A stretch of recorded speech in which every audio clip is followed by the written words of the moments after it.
You're like, this will be great. Let's leave each other room. We're going to have a wonderful time. See that white boat in your left-hand window and know that you're going up the best we've got over here. That's pretty cool. Like, we're a bit of an This is going to be a long 2 weeks. It really is. Speak for yourself. It's going to be a short 2 weeks for me. Record in that. We run 136 mile an hour in the little 5-litre hydroplane on that day. 500. It's the first time ever. Never lose again. No. And then you go out in 2,500 and you see one boat go by on the outside. You're like half a boat late for the start, and you're like, well, I'm finishing fifth. 2.5 versus 5 liters in Decatur. That's incredible. Your dad yeah. I would have loved to be a part of that. Got a cool looking paint job. Shout out Connor Harnack on that one. This is Eddie Kanfoush, driver of the F500 Senseless 16 for GP50 Racing, and you're watching Chasin Tails. Episode 5 of Chasin Tails Podcast. We got a special guest on this week, Ricky Howard, the brand new winner of the EC Griffith Cup in a stellar Grand Prix final. And they also have the bad boats too. But that final, the two of them going deck to deck for 2 laps was incredible. Ricky, why don't you tell us a little bit about how it felt in the seat? I bet it was wild. Yeah, it was pretty awesome. Every time you run up against Grant, I've had a couple of runs with him now that haven't sort of eventuated into too much. But this time we had some engine issues and we were down a little bit. We took some tune out of the engine to make sure we kept it alive. So it was a bit of a surprise to still be beside him coming out of the first corner and still in the game. So it was as much a surprise to me as everyone else at the time. But to see that white boat in your left hand window and know that you're going up the best we've got over here, that's pretty cool. Like, we're a bit of an underdog team and we've not a lot of funds and got a fantastic boat. Yeah, we know the heritage of the boat and how it works and what it does. It's just a pleasure to drive. And to go deck to deck, it was probably the most conservative I've driven into a corner in racing. I've got a habit of going in a bit hard at times. Yeah, we're in that position. I didn't want to give him too much room, and it's probably the most mature I've driven a race boat in my career. We come onto that back straight the second time, and I could just see the tip of his sponson, and it disappeared in a hurry. And I thought to myself, I think that just stopped, And it wasn't until we got back on the front straight and saw it parked there, it was like, okay, we've just got to finish now. And the boat made more noises and different noises than I've ever heard it make in my life. It was terrible. Yeah, all kinds of vibrations you didn't think were there. Turns out we had a double hose. We had a double hose clamp on the log gland and a heavy duty stainless bolt type one, and one of them had come off and it was bouncing around the engine bay as well, so we could hear it when we didn't know till the end. But it wasn't just my head playing games, there was something bouncing around in there. So I was glad that we sorted that out, I had to have been a pretty long last couple laps there in the seat, eh? Yeah, it was, and it's hard to sort of. We lost dash and radios and everything on the first lap in the boat. We had electrical gremlin that took that out, and because it's an open race and we run mixed classes there, I come up to lap stampede, a 6-litre hydro on the last lap, and I was on the inside of him, so I couldn't see through the rooster tail of the flags. I was sure I was on my last lap, and I start questioning myself about, is it the last lap? But if you do an extra lap, at speed over here, you get disqualified if you do it at race speed. So then I slowed down a bit, but I couldn't see where. The next figured there was a blowing displacement or Liam in his 6-litre hydro still chasing, and I couldn't see him, so I didn't want to slow down too much and get overtaken. I didn't want to get disqualified for doing an extra lap. It was terrible. It was absolutely terrible. That's a gnarly dilemma right there. And but yeah. So also, what was your feeling when you got out of the boat? Like, what did you feel? You just won the biggest cup over there, the biggest race of the year, going against some stiff competition. Just let us know how you felt. It was, and it still is probably a bit surreal. Like I took a minute when we got back to the bank. I sort of had to settle myself. It's a pretty big deal, that race over here. It's the best of the best are on it and in it, and coming from where we've come from or where I've come from, we've always been able to have good boats because my dad, we build the boats and Dad has designed and built pretty good boats in our time, but we've always lacked engines and finances to run the bigger classes. So to be able to run against Harrison, unfortunately Warlord didn't make the start with Troy, and the 101 boat had a bit of a failure. So it would have been great to have all four of us out there for that race, but just it was just I had to gather my thoughts a little bit for the team that's put so much effort in. Like, we're a bunch of rednecks really, but it's they put a huge effort in and show up and take time out of their weeks and effort to come and help me race, and help Grant and Karen Healy, who now own the boat. A number of years ago, a guy by the name of Arthur Baker bought the boat over from New Zealand when Weller had it, and he's had a plan to win the Griffith Cup, and win his race, the A.E. Baker, that was an Australasian event as well. And unfortunately, Arthur passed away before we could achieve that. And so it was so many different emotions till we finally achieved one of his goals, and to do that for him, even though he's no longer with us, with the same combination, just was something that was an achievement on its own. Grant and Karen Healy bought the boat. They bought it to win a Griffith Cup. We should have probably won it 3 years ago and 2 years ago, but for other issues it didn't happen. But that's what makes the Griffith Cup what it is.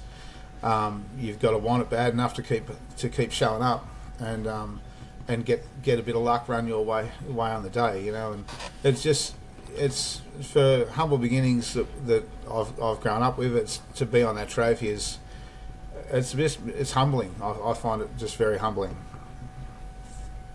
Yeah, awesome. I don't think it was much luck for you that day. I think just watching, I think you were going to come around the outside no matter what, whether he broke a prop or you were coming. You were going to win that race. Heads up, it didn't matter. So you were definitely the fastest one that day, and it was very impressive to watch. Yeah, like I said, I was pretty happy. Once again, we had to finish. Like, we done the heat. We only done enough in the heat to qualify because we had an engine that was breathing a fair bit. We've had a bit of a leak down problem with it, and something we couldn't fix on the day, so we ran what we had. So I nursed it through the heat and just made sure we qualified. At the time of the qualifying, I didn't want to get poled between Grant and Warlord and Troy and Warlord, because I didn't think I had enough power to be there in that first corner. And the last thing I wanted to do was get sandwiched between the two of them into that first corner. So I'm pretty confident, the same as 2 years ago, that I'm happy to take an outside pole over Grant, because I think if we've got the boat, I can run around the outside of him in that kind of race. If the boat could do it, I can make it happen.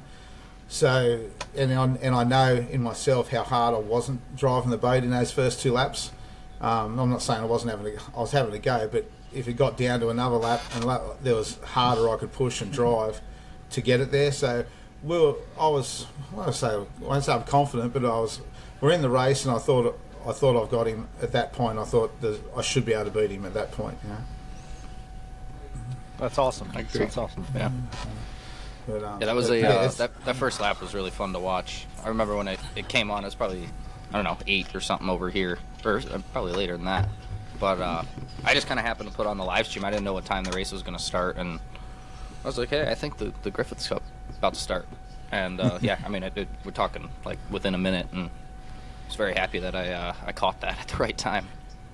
Yeah, no, and same, like I said, you come down the back straight, and 2 years ago I tipped it in there and broke the turn fin out of the side of it. And yeah, the conservative factor of keeping it alive and keeping it in one piece, and I'm 51 and still learning to be better at what I'm doing, and so forth. So it's just to run against Grant and the calibre of Grant, and like I said, I'm disappointed he didn't keep running, because I think we're in for a barn burner of a race, and the crowd, for the spectators that put the effort in and pay the money and go out of the way, and the club, the volunteers, and the effort that goes into run the race, mean they want to see good races. And we're lucky we got 2 laps of what we did. But to have 4 of it and finish and go deck to deck for 4 would have been... I've got to get fitter, because I wouldn't have made it. So I know that feeling. So you just won the cup. Now you have more of a history in boat racing than what you just did. Tell us about your record from bridge to bridge. We'll go back. I live in a little town called Wisensferry on the Hawkesbury River, the bridge to bridge, for those who don't know, is a 68-mile river race. So it's longest one-way river race in the world. It's a pretty cool deal. It starts on big open straights, some big corners, and then tightens up as it gets up the river. And it's been run since, I should remember that now, but a fair while. I think we're up to the 80th running of it now. Wow. The first ever time, the reason it started was a couple of guys made a bet for a bottle of beer that they couldn't go from Brooklyn to Windsor in 3 hours. And old mate with his little 4-cylinder Climax in a timber boat ran up the river and done it. And he broke down, got it going. He done 3 hours 25, so he lost the bet. But that's where the race started.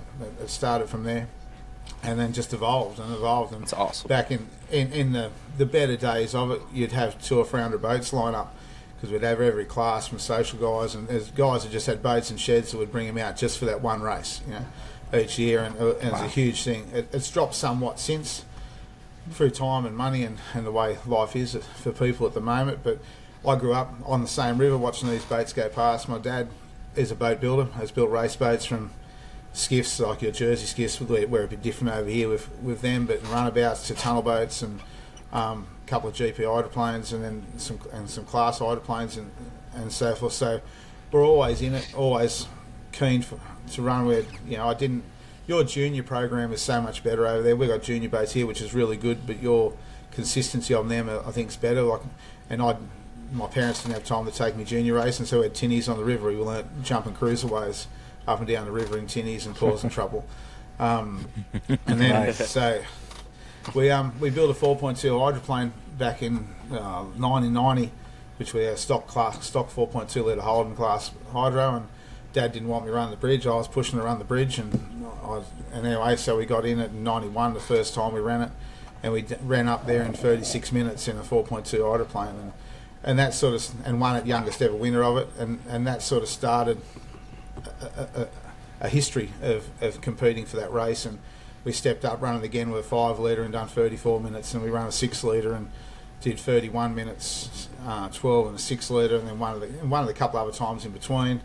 And then I ran the Carlson boat I got with a big block Chev in it that was a sister boat to your Shazam. It was built off the boat of the Shazam boat, off the plans. The boat was built off those plans, and we broke the half hour. We broke the half hour with that boat in 2008 with an average speed of 136 mile an hour, average up the river. And to break half an hour, look, I can remember Ernie Nunn was one of our unlimited hydroplane drivers in the old rear seat conventional days, and when he broke the hour, it was the first hydroplane to break the hour, and one of his, Keith Swift, one of his crew and mechanics at the time, he messaged me after that race and sent me a letter actually saying that when they broke the half hour, they thought that was it, that was a pinnacle, that won't get beaten, and then to break half an hour is just how far we've come and what it is. And the race just throws so many different things at you. Like, it doesn't matter how good your gear is. It's one of those races where a 10-cent part usually stops you. It's a preparation race more than who's got the fastest boat. Very, very rarely the fastest boat doesn't win it because of its distance and the chance of hitting something in a pickup. Just there's so many variables. The right-hand corners in a hydroplane. I don't know if you guys have tried racing your boats around a right-hand corner. They're not much fun. So the river has tight right-handers and big open right-handers, and so you try and make a happy setup for your boat to get to do its best it can around them, and then go like shit everywhere else. But yeah, that day we went all right. We were the fastest boat at the starting line, and we were the fastest boat at the finish. And we had our own issues. We nearly got to the end with a broken propeller, had a crack, 1.5 long crack in the blade. I felt a vibration in the boat about 16 mile from the finish. And I broke a prop the year before, a freak while leading the year before. We broke a blade as well, and luckily caught it before it threw it. And I pulled out. And then this time, we'd had a cracker run till there, and the boat got a vibration, and I sort of went, shit, that feels the same as last year. And so I made a decision. I grabbed hold of my belts and reefed down on my belts a bit harder, and just took the load off it through the right-hand corners the best I could, and kept going. And luckily enough, it got to the end. So and that's, we got lucky, in a way. But it hasn't been got close to. I'm sure Maritimo ran it in their offshore boat one year, and it was a huge effort from them to come and run that big boat up the river. It was super quick through the bottom end of the river, and they missed out by 45 seconds on the record or something. But it was a pretty amazing thing to see come up the river. I was lucky enough to be in a helicopter and saw it from the helicopter, because we heard a motor and didn't have a boat that year, and I was on radios. I was radios or a diver that year. I can't remember, in a helicopter chasing. Which, if you can't run the race, the next best thing is to follow in a helicopter. It's friggin' awesome, and it was pretty spectacular to watch that go up the river. But that's a multi-million-dollar boat. They've had 4 attempts at it, and their first attempt was the best they got, and they haven't got close to it since. And that's the nature of that race. You've just got to have it, all the preparation in the world and everything right, and something silly just lets you down, which I'm sure you've all experienced. Valleyfield's probably an answer for that. Guys go there with you've done all the preparation, you've done all the hard work, and something ridiculous goes wrong, and you just go, how did that happen? But it's definitely one. Like Valleyfield's one you just kind of do the things you do at like the other races. A lot of people go in the Valleyfield, and I'm sure they do it at the Griffith Cup and then the bridge to bridge, but they go and they put it on kill, and then they'll break down, and that ruins their whole weekend. Where if you just approach it like a normal weekend, probably giving up all my secrets now, then usually it turns out all right coming towards the final. So, but the element of surprise is always there. Anything can happen in this sport. You have one of the coolest records, I have to say. That bridge to bridge record. Once I heard it and I watched the video, I'm like, that is the coolest record I have ever seen in a boat. I would love to do it. So that's cool. I'm a fan of yours now, because that is one hell of a record. Well, I'll do you a deal. If you get over here one day, you can run my boat up. All right, you come over, Bobby. I'll give you. All right. All right, and sounds good. All right, we'll get you. We run another race coming up. In that we got cancelled. We had floods up here, which put us supposed to be on next weekend. We call it a double dash. It's like a top end river race, and we go from Windsor to Sackville and stop, and then run back again. Okay. So it's down and back. It's 18 mile each way, and it's pretty cool. It's more hectic than the bridge, because you're in the tighter section of the river from the word go, and the run down is worse than the run up, because the right handers are tighter going down the way the river flows than when you come up against it. So, but it's pretty good fun. Yeah. We done that and we got the record in that as well. It's 8 minutes and 4 seconds in a 5 litre hydro. In that, I haven't had a fair crack at it in the big boat. When I ran it in the big boat, it was a horrible day of wind and shit and crap, and so I just done enough to finish. And I think I've done an 8:04, an 8:15, an 8:11, and then and a couple slower 9:30. I think the first one I did in the little boat was 9.5, and we've still got the record in that. Little 5 litre hydroplane holds the record in that. We run 136 mile an hour in the little 5 litre hydroplane on that day, and it's the first time ever I was in a boat and felt that this boat feels small for what we're doing. It was hauling the boat. Wow. Go ahead. I've been extremely lucky, like I said, to grow up with a father and parents that are in the sport to start off with. Dad, my old man's a craftsman, like timber boat craftsman, hates fiberglass. It's itchy and smelly and shitty and so forth, but loves his timber boats and building. But at the same time, we've built a couple of good 5 litre composite boats now, and the Hurricane boat, if you saw it running at Yarrawonga with a 5 litre in it, it's more like your H350 style boat over there. I built that a couple of years ago. We're just about to start building up one, and it's pretty cool. I'd love to bring one of them over there and run as a H350 over there, and do something. That'd be pretty cool to have one of our boats running over there and with your guys and see how they ran competitively with it. That'd be a pretty awesome thing. Yeah, that'd be cool. Yeah, for sure. That'd be awesome. So, anyone else? Anyone got any questions? No, I don't really got any questions. Eddie, you're pretty quiet up there. I wish they just did the EC Griffith Cup every weekend, though. Yeah. I didn't know if you wanted me to chime in at all. No, Eddie, you're here. You can talk. GuestHost. No, I don't really have anything to say other than I am 100% confident that you were going to go around Harrison either way. Yeah. You had so much speed on the outside in the Griffith Cup, and I am going to have to check out that video of the bridge to bridge, because I've heard of it before, and I can't imagine trying to turn right willingly. No. I want to see these right-handers. I've done it in hydro Every sim, time and it's it's like, so you can sketchy. turn right? No, you can't. I'll send you all the video. It is pretty cool to watch. And like, how do you get a river that smooth? I've never seen a river that smooth before. It's not. That was it's not, pretty cool. it's not always that smooth, I assure you.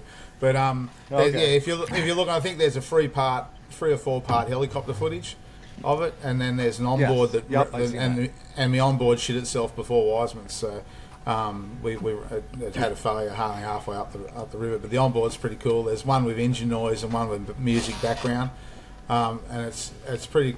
In the big race, and as you'd know, when you set up a bit tall, they'll try and climb the right sponson in glass water a lot, and the camera doesn't show it unless you're looking at the horizon, but it's on the side of the cockpit, and you can see the canard working every time it climbs the right sponson, and you talk about turning right-handers. One right-hander they'll pick the left up and run on the skid fin, and actually climb the skid fin, and the next right-hander they'll hold the skid fin and pick the right sponson up. It's just I watched the video probably 3 times already, and it's like 30 minutes long, right? Because that's what it was. And I noticed when you were in the river where it was glass, where it was super flat, and then all of a sudden you hit a little ripples and it freed up the boat, you would see the boat jiggle a little bit. Like it would definitely change going in a straight line because of the different water. 100%. There's one you see it on the glass water. It just keeps climbing the right sponson, and you'd pull it back. Yeah. But when it hit the ripple water, it'll float and actually walk on and just keep both of them up. And that was the thing. Each straight was different. The helicopter jumps in behind it down one straight there, and you see, and it's a bit ripply, and you see the boat actually just floating as it should instead of just constantly climbing the right sponson. And it you're on your own in that race pretty much. Like we get helicopters chase us, and the few years at the start we didn't. The last couple of years we've had a helicopter with a diver in it, and just in case. So you tend to not let the boat get as loose as you would in a circuit race environment. Yeah. But even like getting to that right hand corner when you wound up, like we were running 145 mile an hour top end. There was a carby big petrol carby big block, not running sort of 6,900 revs over the distance with a gear ratio in it, about 145 mile an hour. When you go to turn right, if it's on glass water, it'd just lock on the turn fin and try and turn out. Like it'd just try and barrel roll the boat. So at some points you had to lift or unsettle the boat before you turned. You know, you sort of, there's a couple of video footage shows it pretty good. A couple above Wiseman's from the helicopter in front. And you actually see the boat get unsettled before I turn it right. So I could turn it right. Otherwise, it just picks up the right sponson and tries to just turn itself inside out. But yeah, how much fuel did you guys carry? We carried 100 litres for that. I carried 120 litres for that, and I only ended up using about 85. I think. Hang on a second. I'll tell you exactly what I used. I used in that boat. I used 98 litres in that boat. In me 5 litre, we done it in 34 minutes in me 5 litre, and we used 68 litres. So it used 2 litres a minute and a litre a mile. In that, it's quite fuel efficient because the boat's up and running so much. You're a lot of time wide open and efficient. There's no down low and accelerating out of the corner. And where it uses its fuel, once you're up and you can pull your foot out of it, once it's got RPM, you can actually pull your foot out of it and maintain the RPM that it's doing. So it's surprising how little fuel they use over that distance, when they're up and running. So what's new over there? I just did the math. That's 25 gallons. I just did the math. Yep. So. Yep. Yeah, sorry, I should have spoken gallons for you. No, it's all right. It's all right. I bug you up because I talk in miles for the race and then litres for fuel, so I bug you right up. So that's awesome. Yeah, we're about to ramp up for APBA race called Edgewood in Edgewood. That's the smaller classes that Austin, Kyle, and Eddie both run.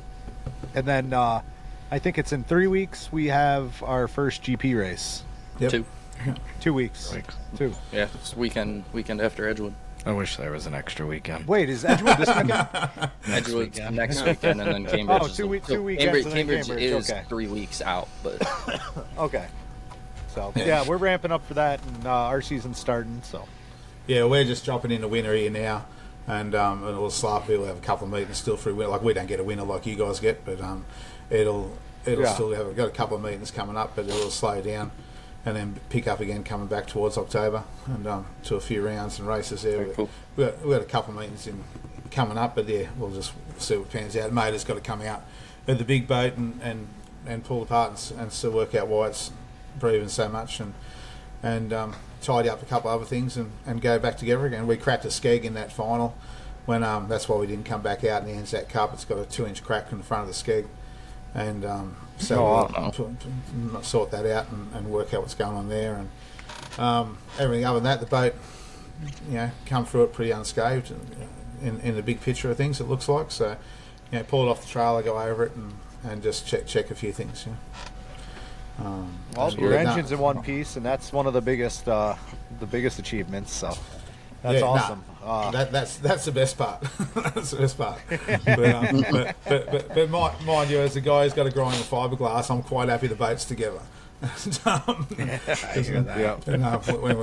When we threw a blade on that boat at Taree a number of years ago, and it destroyed it from the gearbox back, and we had to put a whole new tunnel in it from there back, and look, it wasn't. That boat had been repaired a number of times prior over its life, and everything sort of let go. So we cut the whole tunnel out of it from the back gearbox back and put a whole new tunnel in it, and it's far better for it and so forth. But I don't really want to do that again. That was a lot of grinding. If you don't want to be grinding on any fiberglass, you might want to take back that offer to let Bobby drive. That's all right. I said it was going to be my boat. It's still made of wood, so there's no fiberglass to grind on. I don't know if it's better or worse. You just got to get the white ants to hold their hands together and we're fine. And Kim's gonna watch this episode, and Kim's gonna call you. You don't want Bobby driving your boat. He flipped my boat. And I always tell Kim, I'm like, Kim, it wasn't your boat. I didn't flip your boat. I flipped Greg Isaac's boat. You just happened to buy Greg Isaac's boat that I flipped. Maybe that's why he bought it. He liked that you flipped it. Yeah, right. That's right. If he flips mine, I'll get to drive his. So we'll work it out. and some people will tell you I have the same reputation, but anyway, we'll get that. But I like it. I like it. This is awesome to talk to you guys.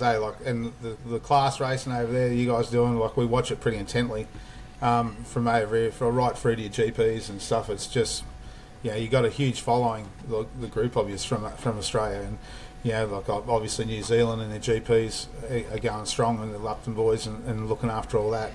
But no, it is the footage is putting out, the information that's coming across the oceans, that we can see is friggin' awesome, and it's just I don't know if you realise just how big it is and how much it's watched from all of us over here, from your 2.5s and 5 litres right through your GPs, and it's pretty cool. That's awesome. That's awesome to hear. Thank you for letting us know that. I mean, I love the power of the internet because, growing up, I've always known you guys raced over in Australia, and then now, you got YouTube. We get to watch you guys on YouTube. There's live streaming. Your guys' live stream over there, that guy does an amazing job. So it's really cool that we get to watch you guys as well. Like, I'm laying in bed, I'm trying to go to sleep, and I'm like, but I can't. They're racing over there. So it's really cool because it's reciprocated. Like, we watch you guys just as well, so it's pretty cool.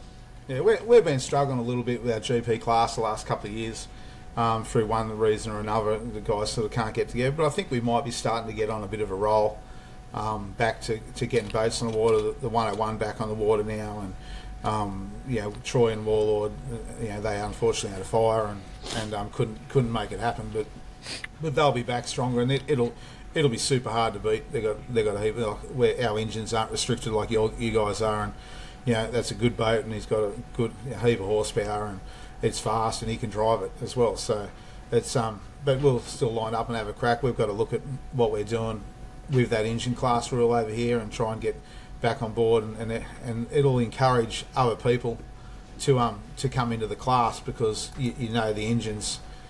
Yeah, you're not getting beaten by a guy with 1,000 more horsepower than you've got. And we're all on the same page. You know, we've got, I think that's going to be important to moving forward, and getting us happening with that. Australia, unfortunately, has a lot of river venues, so the displacement side of your K-boats, but our displacements are the same but different. Is big over here. You know, we got it because there's a lot of races on those venues. A lot of our lakes, like Yarrawong, there's only a couple of lakes that are near towns, and then they're central to towns. So the big lake races are out in the middle of nowhere a lot of the time. So it makes it hard for the GP hydroplane class and our unlimited class now to really get enough racing. That's why the displacement guys are as big as they are over here, and they're not take nothing away from them. It's unbelievable. I don't know if you watched the challenge there in January that we had, and Patterson Melton the other week, and even the blown boats, what they did on the weekend driving. I don't know what they're thinking driving out there, and they're just off their head. You watch the Ramsey boys and turn it up, and those guys really run, and they're running hard. Those boats, and backing up. They've had 5 or 6 big race meetings in the last 6 months, and all over the country. And when we got the distances from here is 15 hours drive from one race meet to the other, or 8 hours. There's nothing that's a couple of hours away from each other. So they're doing a huge job. But so it's pretty cool. It's pretty cool what they're doing. But we just need to get in one place and get going. And we've got a couple other boats by the look of it about to come back out on the circuit. So hopefully, if we can show up with 5 or 6 of them the next time, that would be awesome. Absolutely. Yeah, I hope we keep seeing the GP class grow over there. It's fun having more months of boat racing. Even if we don't get to race ourselves, we get to watch you guys race, and then same thing in reverse. Yeah, no, indeed, it's cool. As and saying that we're awake all hours of the night watching finals and wherever they are. Like it's setting alarms and waking up. And I start early, and like I get up early to go to work and so forth, and it's like shit. Set the alarm and then try and get another hour's sleep and go to work, or just go straight to work after it. Or it's pretty cool. But it's the 35 boat and the footage, and like I'm a boat builder through the winter months. I'm a commercial fisherman through summer, and then I have sort of 4-month window in winter where I fix boats and build cockpits and play around.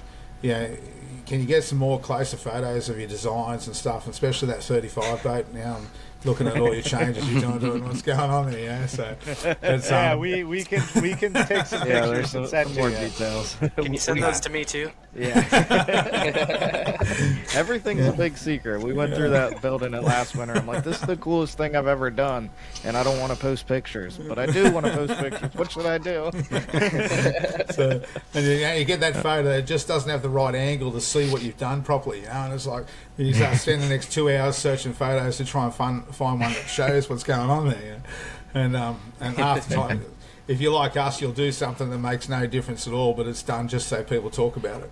And, exactly. Smoke and mirrors. And you'll go to the next race meeting and someone would have copied you and go, oh, it's made it better, and full well that it did nothing. Exactly. Well, what we did takes a lot of work, so if they do it just to copy us, good for them. Jack did just message me the other day on Facebook. He's like, so those drop downs on the sponsons, what do they do? Are they for a lift, or do they put the boat on the water? I said, depends how you drive it. Tell him if he's driving it, they'll obviously give it lift.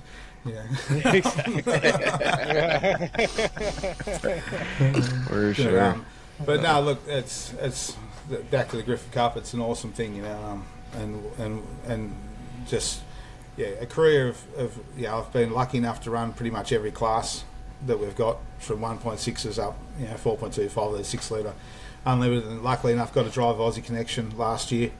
Was asked to drive it again this year, but had to make a decision.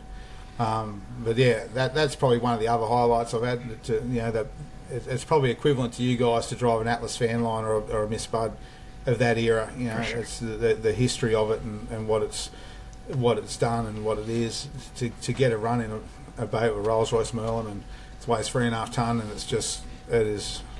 Yeah, yep. It's not super. Yeah, it's still fast, but it's not fast on our venues and our courses for what we do now. But it is just epic. That was probably one of my other highlights that I've had in my life. But yeah, I've just been very fortunate to have run and driven for some good people and some good boats and made some good friends in it. Yeah. That's exciting. Yeah, it's like no matter what country you're in, it seems like it's all the same. There's a lot of family atmosphere to this. You said your dad building boats. Obviously, our family, Eddie's family. It's how this sport is, and I think that's why we all enjoy it. And definitely enjoyed watching you win the EC Griffith Cup, and definitely enjoyed having you here on the podcast, learning more about your story and everything. And next time you win, you'll be back on here. So we look forward to talking to you again. No, look, anytime, mate. You guys, like I said, the following and how he's race and watching all of his, like I've watched all of his race and drive, and you're pretty cool. You're pretty good at what you do, eh? And it's entertaining, and yeah, like I might be older than you, but I'm a fan of what you do, you know, and so forth. Appreciate that. I'll get over there at some point and meet you in person and watch you in person. Obviously Valleyfield would be pretty cool to run. Yeah, we're hoping to try and sort something out there, but yeah, I'll probably run out of years before that happens. But then again, Warwick did it last year, so anything's possible, you know. Right. Anything's possible. And so it's one of those things that the atmosphere that creates, even though I haven't been there, you can feel the atmosphere out of Valleyfield from here, you know, that it creates, and just, you know, the support, you know, that seems to go with it, and to have that many boats and that much deal, it's friggin' awesome, mate. It's just awesome. Yeah, for sure. We'll definitely appreciate having you on. All right, to start off this week's episode, we're going to go over some more boat updates from this week. We had a few more than last week. Like I said, we got some boats kind of getting finished up here for the season starting in 2 weeks. First one we got is the H924, which is the 350 that Bert Henderson's going to be driving in HRL next year. I think quite a bit of people were anticipating this boat to get finished. It's got a cool looking paint job. Shout out Connor Harnack on that one. And I drove this boat. Right, yeah. I think this boat's one of those kind of throw a wrench in it ones for this year in the 350 class. This could be running at the front of the field pretty quickly. Oh, for sure. Yeah, they Bert's got definitely Roger gonna come out Mahan with motors. It's the top of the line Henderson. Any boat that a Henderson built for a Henderson is always faster than one that comes out for somebody else. So I wonder, we got to have a little prop bet going soon to who's going to win. Kent, Bert, Tyler. Who's going to whine the most? Tyler. Oh, I don't know. It's between Tyler and Bert. Yeah. Kent will just be like, "Where's my pint? Give me a pint." Who's going to square the corners first? we should get a pool of money going though for the first time all three of them are out there together and see who pulls that one out for sure. Oh yeah. If they do the random draw in Cambridge and they're all three in the heat, this stuff is fixed. Yeah. Honestly, I'm kind of here for it though. Yeah. Like I want to see that. Yeah. Get it out of the way right off the bat. Oh, for sure. Yeah. No, just say this is a special event. All Hendersons to the crane. Can we throw Owen out there in the 2.5? And then next thing you know, you see Owen coming out. Oh, that would be funny. I want to stick it in there. He doesn't care. He'll do it. Hey, he'll jump the gun by a couple seconds, beat him into the first turn. That's it. There's always got to be a handicap in those races. Yeah. They used to do that back in the day. Yeah, I have VHS video of that of 2.5s versus 5 liters in Decatur. That's incredible. Your dad yeah. I would have loved to be a part of that. It's the only time my dad raced against my boss. Oh wow! Who won? Who won? My dad. Oh man! Got him not by much. One more lap, and it would have been a little That's tighter. But fired. Yeah. Right. Well, he's been. Oh, that's been held over my head ever since the capsule training. That's funny. Just a matter of time. I always tell my dad, just put your shoes on, put up or shut up, and he won't put up. I've been here for the last month. First time you make a mistake, you're out, kid. Like I gotta watch myself. Yeah. Oh, that's great. Next up, we got the S25 will be driven by Derek Anderson next year. I don't know. When's the last time Derek drove? Has he been driving recently? It's been a couple years. He ran this boat a couple years ago. Him and Gil Surratt were teamed up, and this was his old boat, so they ran it for like a season, I think. His old boat's still sitting in the garage. This boat is the old Hydroid. Oh, okay. So this is an HRL-owned boat. Derek's boat is still... Derek still has his boat. He hasn't really done anything. Okay. Well, that's the one. It's confusing. It's painted the same, isn't it? Vincent drove Derek's boat 2 years ago, and then Vincent got the HRL boat last year, and now Derek's driving Vincent's boat. It's confusing. It's a whole mess. But this boat was the one that Fred, I think he won a championship with it, didn't he? I believe so, yep. Yeah. Okay. Derek's been around for a long time. When I first got in 2.5, Derek was racing. He was pretty quick, so it's exciting to see him get back behind the wheel. He's a great guy, great competitor. You know, he's the type of guy to come up and shake your hand after a race, win or lose. Like he's happy to be out there. So it's pretty cool to see him back, and excited to see him in the pits. Yeah. For sure. Okay. Next up, we got the I think long anticipated makeover of the Steeler, the Hydrofish, now the wild one. They I think just finished. I think I want to say the picture I saw is the finished product. I think they still have to do the cowling. Cowling. Okay. So yeah, it did. That's why I was wondering. It looked a little bare on the cowling, but yeah, I'm sure it will look good once they get that added on there. Obviously that boat's went through a couple looks, couple names recently, but I'm sure it will be just as fast next year and just as competitive. Couple names, couple drivers, couple owners. They can't keep up with it. It's still always the one to beat. It just doesn't seem to work. Yeah, it doesn't matter what you call it. Yeah. It's pretty cool to see Dylan Runny. We're running with that team this year. He's never driven a Grand Prix yet, to my knowledge, so be excited to hear his take on it compared to an Unlimited, compared to a 350, and obviously he's getting into a fast one with a lot of pressure behind him. I mean, Bobby King got in that thing last year and went out there and won, so we'll see what Dylan can do for sure. Yeah, is Dylan driving? I think you said he's doing any of the ones that are weekends. the Unlimited races. Yep. Okay, cool. So now that Dylan is also driving, is the love affair between Huey and Gebline and Andrew? Do they add a fourth? Or I think so. They might have to. Yeah. You know, name a bigger love triangle than That's Gebline, a square. Huey, and whoever drives. That's a square now. Well, if you add a fourth, it is. Gonna have to be a square. Gebline has been double dipping, going out and doing the tunnel boat races with all those guys. So it's still with Andrew. I think it's got to be a square. Yeah. I thought I read that Dylan's doing the whole 3-race series: Guntersville, Madison, and Valleyfield. I thought Andrew was doing Valleyfield. I'm pretty sure that's what I read. I could be wrong. I get two sentences, and that's it. I would imagine Andrew would do Valleyfield. I'm guessing Dylan's going to be driving when Andrew's driving the Goodman boat. Yeah, unless Goodman put restrictions on that he can't drive at all, but I haven't seen that yet. Some Unlimited teams do that. Yeah, that'd be a tough deal. I don't know why. There's only 6 of them. Right. Yeah, the only way is don't you want your driver to stay in shape and stay up on top of his game? Put him in the most competitive class there is in APBA and HRL or GPA is GP, most competitive class. For sure. Next up, we got the formerly the S1. This year will be the T3.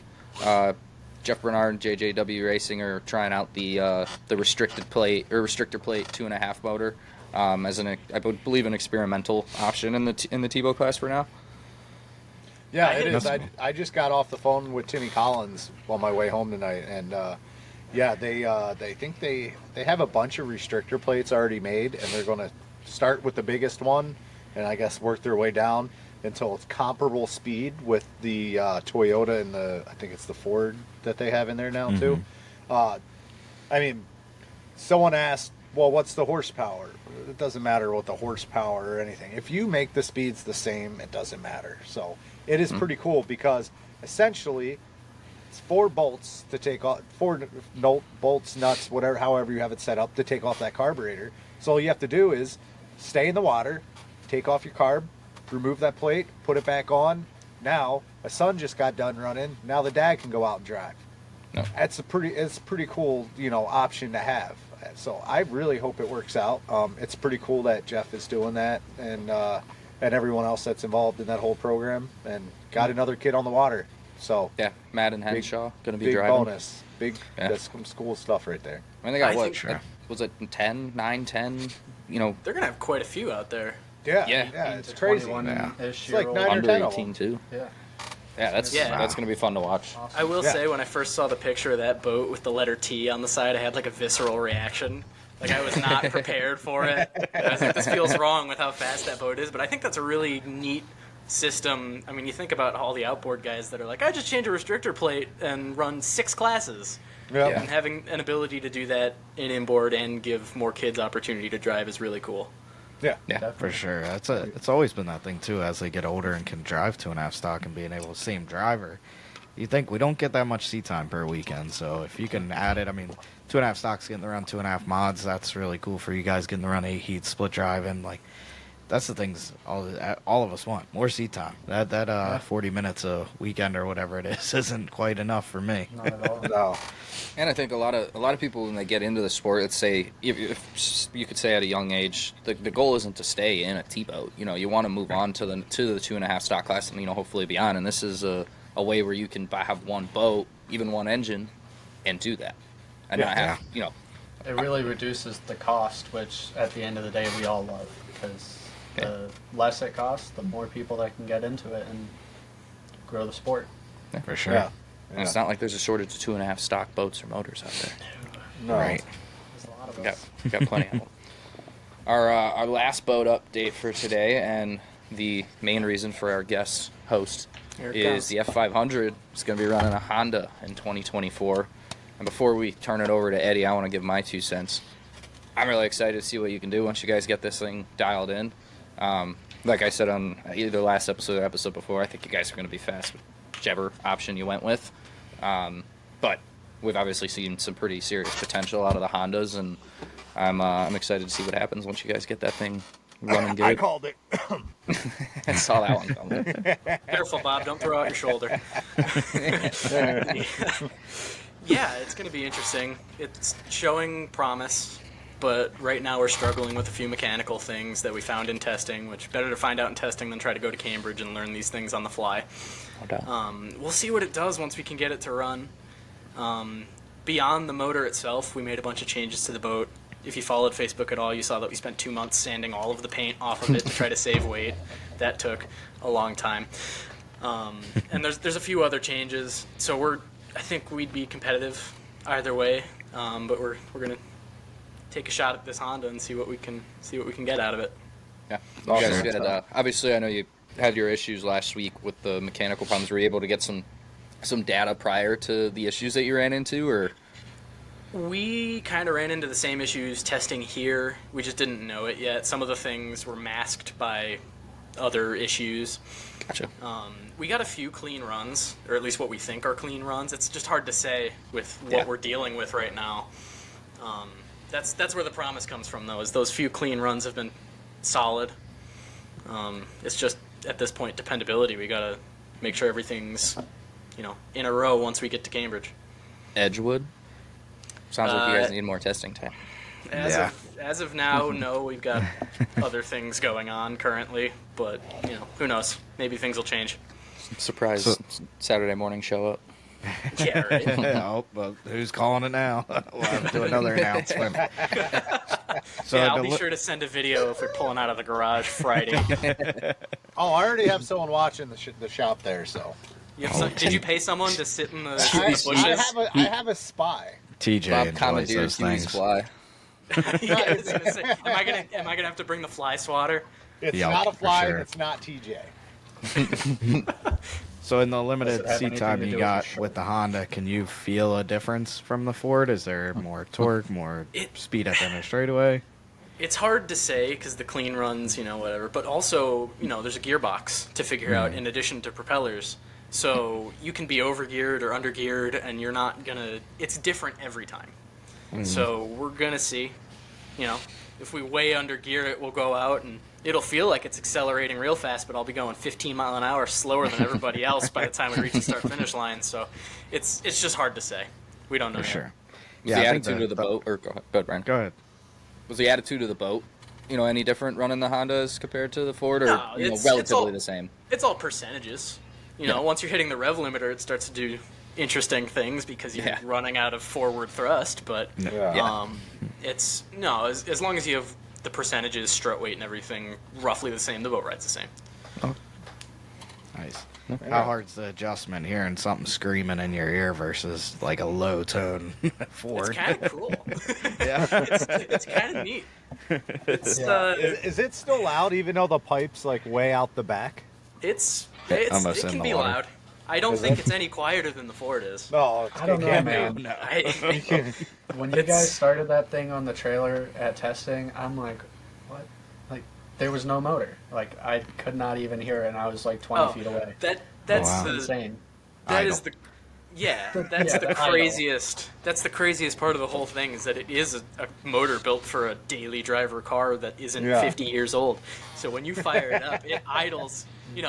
It'll idle at 900 RPM and be totally fine. So I'm just putting away from the dock. It sounds like someone just fired up their pontoon boat as it's going away from the dock until I punch it, and then it's screaming. I think our pontoon might be louder than that thing pulling it from the dock. I'm not kidding. Especially smashing It's so beers. quiet.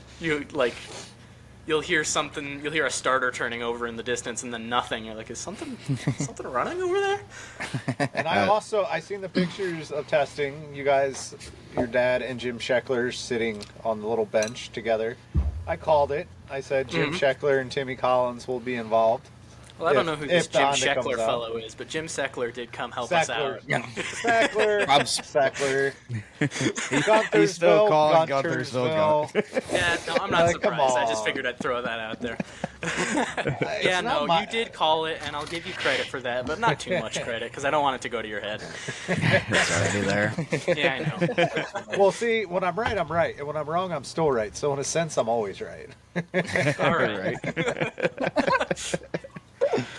Yeah, that's cool though. I mean, this Honda thing's very exciting. We've been trying to see a new age motor in this class for a long time now. They tried the Duratec, and I was working with Willard back then when he was trying to do that stuff, and the packages are there. It's just getting all these little things worked out. I think there's some things going on in HRL that are going to get cleaned up. I'm trying to let them get me one of those engines, and I'll clean it up for them. But that's to be determined at this point. So that's the future. Like we said, you can go back to what they're doing with the 2300 out west with the T-boats. That's probably easier to do with an ECU. Just change the tune. And obviously you have inspectability there if you have a sealed motor now, right? The inspectability is only checking an ECU, make sure you didn't remap it or anything like that, and boom, you're done. Everybody's got the same stuff. And I heard a lot from sources up there that the guy that's doing the dyno is trying to get them within 1 to 2 horsepower, which is insane. Like that means what everyone else has, and that's really cool. Oh yeah, and the ECU is password protected, so you can't get in unless you know the password, and they ain't giving it out. And then the motor's sealed, so really the only thing you can do for performance is change the prop and change the gears. Yep. Right, for sure. And run on that bike that you have behind you too. Well, that's yeah. There's still a minimum weight. Or you could jump on in your hydro sim seat and then practice driving a boat too. So I guess there's a lot of things you can do. It works. So you don't break a boat and get another thing on your wall. Yeah, I know. Just knock them all out. You can never predict who's gonna break down in front of you. Yeah, that's true. Y'all are out here throwing darts. I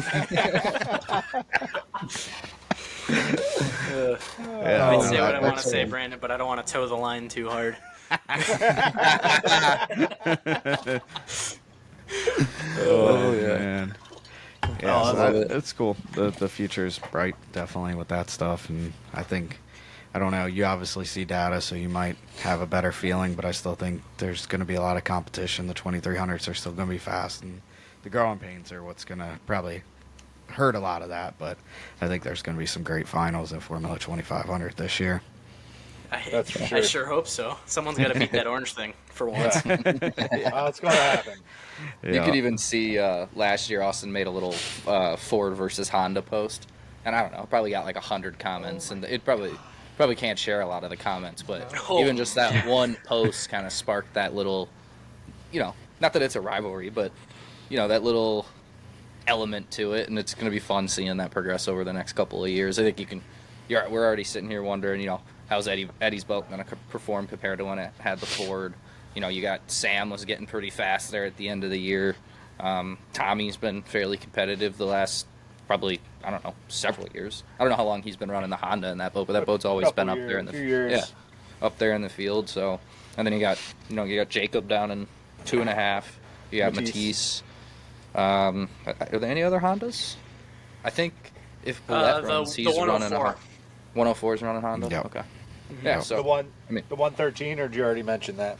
You were just talking to Sam. him. yeah, Sam. Yeah. Oh, okay. Yeah. So it's gonna be fun. We did this little bit last week, Eddie, with our goals for this year. What are your goals for this year? Obviously, with the new engine and stepping into your second year in 2500. Never lose again. No, Sure. I don't know. We gotta go out. We gotta make the thing run and then go from there. I'm hoping for a stronger points finish than last year. Not that we didn't do well, just that Bahorn and I had some other ideas. I'd like to try to win a final. Yeah. It's just such a competitive class. You never know, so it's hard to make goals, but you got to shoot for something. So. Yep. Absolutely. Like Bob said last week, if you're not trying to win, then what's the point, really?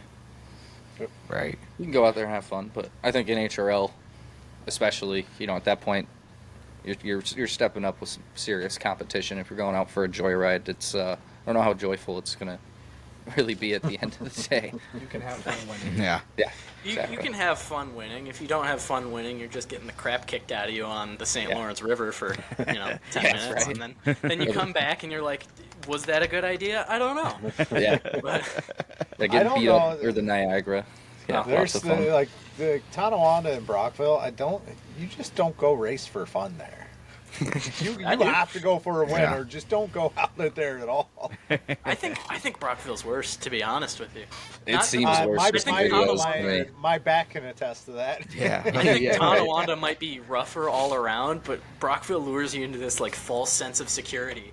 You're going down the front stretch, you're like, oh, this isn't so bad, and as soon as you hit that brake wall, I don't know. It Oh, gives no. you the best pictures, though. Everybody's like, Oh, look how aired I out got my a couple boat good was. ones. I got a couple good ones last year. Who did it better? Did I submarine at Brockville better, or did Brandon submarine at Tonawanda better? Well, I'm gonna say you, because you did it before the race even started. Yeah. I think pieces of your boat got higher also. So. Yeah, I think so. All my shit went down like the Titanic. I was gonna say, although Brandon definitely Was the went band down still faster. playing? No, see, mine was during the warm up. I see Brandon, Jonathan's like, red flag, red flag. When I went down, they're like, what? Where? The warm up. There was a yellow what's boat here a happening? few seconds ago. Well, Bright all I heard yellow was logo. the whine of the headers. What is that? Ah, damn it, Bobby. I was like, it's either Bobby or Barber. One of the two. I was on a damn timing run. That sucks. I bet that's in the back of How your many head. seconds Paul was it? Hewitt telling you You know, that. it's scary to go for a timing run on a river now. You're like, am I going to hit a roller? This is pull another stupid move. Brockville, the timer runs are forever. I mean, you're hauling by the time you hit that start finish line. It's like, come on. Try taking a timing run in Brockville right after one of those shipping containers went through. Yeah. It's you're like, I don't know that I'm getting any good numbers here. I don't- We're just You gonna do wing two it. timing runs at Brockville or Tonawanda at the same point. Do the same time. They're Do gonna two be timing different. runs. They're all different. It's like, it's like, Wait, was I'll that the do water? timing Was runs? that my foot? I'm just guessing. Yeah, I'm just winging it, man. Time and You gotta look at distance. where the sun is in the sky. You're like, it's close enough. I got my TikTok watch, Make it and I'm move. going back in the hole for my starts. Well, see, I look at the sun and the shadow coming off of this tree. Mom was telling me a story of I think it was back in the day when Poppy was racing. He did a timing mark. It might have been at Tonawanda. It could have been somewhere else though. And there was this truck that he was doing his timing mark off of. Yeah. And when he Oh, came back no. around, the truck was gone. God. He's just like, oh no, what do we do? I think I mean, Monahan that's has a brutal. similar story with a porta potty. Oh, that's It got brutal. moved throughout the weekend. That's brutal. That's I brutal. don't know about you guys. I take my runs off the buoys. Right. Like, Yep. Whether it's an For the out of most course part, yeah. marker or the regular buoys, one No, of the I don't guys. want to look at the shore. I just don't. So from the inside, yeah, it's easy. But from the outside, I try to get towards like an out of bounds marker, and then when I see it at my sponson, I try to figure out something on shore, so I have 2 points to line up to go off of. Madison's awesome because you can look at an out of bounds marker and then try to use a pillar off of the bridge to get your mark, because as soon as those two line up, that's where you're at. So I take mine off of floating coolers there. Yeah, I was gonna say. Then you look forward just in time to see the fridge or the cow. I take mine off of Kyle Bipes' beard. Oh, See him standing up there. just watching. He's gonna break down at some point. Bob likes to take his timing runs off the tow ropes. Yeah. Oh man, rough crowd. Oh, Bobby yeah. lines up the I got a lot sponsor in with the his Jeep. buoy. It's because it's. What's up? You know, my package from Kyle Bipes still has not showed up, and I'm wondering. I'm like, maybe he is I got doing a mine, special folks. T-shirt. Well, in it's there. coming me. in on a rescue boat, Bob. It's a slow Cut, day in Madison. Just get off here. Eddie did give me a warning that you were not prepared for him, Bob. See, I thought It's you weren't even okay. gonna be here. I was punching behind your back. It's better that you're here. It's okay. It's okay. He still has to face me on the water one of these days. I got it coming my way. I know. So talk about, you ran HRL, you ran in the S class to start. Talk about that jump from the S class to the F2500. What did you feel the changes were in competition, and was there anything else you noticed different? It's nuts, dude. Like, it's, everyone goes out in 2.5. You're all friends. You're like, this will be great. Let's leave each other room. We're going to have a wonderful time. And then you go out in 2,500 and you see one boat go by on the outside. You're like half a boat late for the start. And you're like, well, I'm finishing 5th. Like, that's, my lane's not going to be there. Yeah. It's fun, though. The other annoying part was, like, there was a heat in Tonawanda 2 years ago when I was in 2.5 and I was like the 3rd or 4th fastest heat of the weekend between the two classes. I was like, this is great. First heat last year, I got wet in turn 1 running in the crap the whole time, and I ran a faster heat time. And I'm like, Wow. did everyone gain 15 seconds over the winter? Like, what happened? Wow. Probably. Yeah, that's cool. That's a jump I'm excited to do at some point, but you're not. just from watching, just from watching some of your onboards, it's like it's so easy to see how much the competition level can change. Oh, it'll make you getting up better. to that class, yeah. And that's For not sure. a knock on anybody in the 2.5 stock class. No, not at all. I'm It's a still class learning for too. it's a Growth. class for guys that are newer to the sport. Everyone's learning at the same time. Then you jump up and race against guys that have been racing for 5, 10, 15, 20 Yep. years. Yeah. Yeah, there's no. Yeah. I think that the easiest way to describe it, if you were to try to show the difference between 2.5 stock and 2,500 class, is just a montage of starts. The 2,500 Oh, yeah. class, like every boat is right there, pretty For much sure. every time. For sure. Except you me, gotta, apparently. you gotta elevate. And then- Yeah. Gotta So in the elevate your 2.5 speed, class, in F class, F class, that's why I would love for everyone to run a Honda. Why? Because it's all dynoed into 1 to 2 horsepower of each other. And please, HRL, please go to a spec fuel, because that would put everyone on the same level playing field from the powertrain back, right? So then it's boat setup, it's drivers. Take these. It's not 2.5 mods, People are in their carburetors, their engines, doing this, doing that. They don't want to show dyno sheets. Why don't you want to show dyno sheets? It's a stock class. Not anymore. It's not a stock class. Get the Fords out of there. Put Hondas in every boat. there you go. It's good. This is good our push. weekly segment where Bob ruffles some feathers. Man, Yes, right. Exactly. it's like We're gonna I get don't want angry to. emails. It's like not like little Tweety Bird. I want to grab Big Bird and shake him. Yeah, I'm all about it, because obviously with Carson running the 2500 and S class, like, those things are tricky. I'd rather run a Grand Prix. I know more about tuning a Grand Prix than I know about tuning a carburetor on a 2300. It's not as easy as just jets. You're changing air bleeds. You're changing the carb top. You're changing airflow into it. Like, there is so much you can do that you get down this rabbit hole and you think you got to figure it out and you don't. So hopefully We're we not got to figure it retired. out We're not this time. retired. We can't spend hours on a carburetor. That was like half of what we did when we were making changes last year, was trying to tune the carb, because Yeah. it's Yeah, nuts. it's ridiculous. Yeah, you tune it on a dyno and it's totally different when you get out. It's like Well, you're then- going to then have you to get in go rough dig. water and all the Yup. fuel spilling out of it. It's like, well, It's like was if for you want to nothing. know something about a carburetor, you have to dig the dude out of the grave and ask him because they're freaking ancient. Like, Jesus. Like, We call do need George to make this Washington. guy Hey, do the buddy, bomb. can you tell me about this carburetor? Bob's Angry Bird segment, and we just get a picture of him shaking. And that's the That'd be picture that perfect. goes into his rant. Oh, man. Sitting there all stressed out. Yeah. Just like, make it a sealed engine. Sealed engine. No They're one trying. touches it. They're trying. Yeah, It's just do it. time. It's time. They're researching other things, and I think they're on a good track. We'll see what happens this coming year. I think there's a lot of big things on the horizon.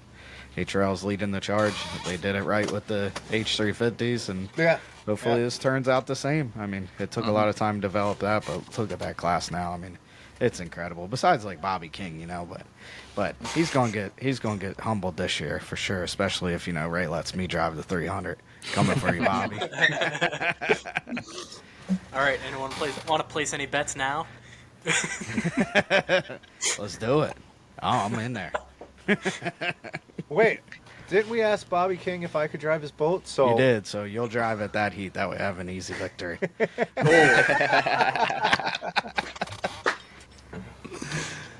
That would rough crowd, guys. Rough crowd. It is. It could be a whole lot worse. It could be.